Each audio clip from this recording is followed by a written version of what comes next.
HUT memperingati ke-62 LVRI tahun 2019, Dewan Pimpinan Daerah Legiun Veteran Republik Indonesia, Provinsi Aceh menggelar ziarah dan tabur bunga di makam Sultan Iskandar Muda dan makam pahlawan yang ada di Banda Aceh.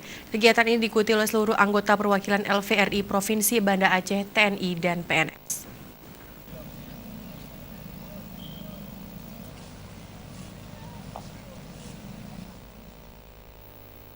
Hari ulang tahun LVRI diperingati secara sederhana yang diawali dengan pelaksanaan upacara penghormatan di makam Sultan Iskandar Muda dan Taman Makam Pahlawan Banda Aceh.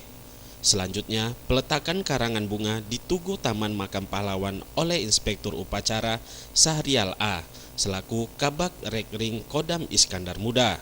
Seusai upacara, seluruh anggota LVRI berziarah dan melakukan tabur bunga di makam para pahlawan. Menurut Kabag Rekring Kodam Iskandar Muda Sahrial A, jumlah veteran di Provinsi Aceh saat ini mencapai 13.000 orang. Undang-Undang Nomor 25 Tahun 2012 tentang Veteran Pejuang Pembela Anumerta dan Perdamaian dinilai baik sebagai wujud perhatian pemerintah kepada veteran dengan memberikan tunjangan, dana kehormatan, pengobatan, dan pendidikan bagi anak veteran. Diharapkan generasi bangsa terus melanjutkan perjuangan, mengisi kemerdekaan, menjaga kebinekaan Pancasila, persatuan kesatuan bangsa, dan menjaga NKRI. Harapan kita di hari ulang tahun veteran ini adalah bagaimana yang kita harapkan kepada sesepuh-sesepuh kita ini.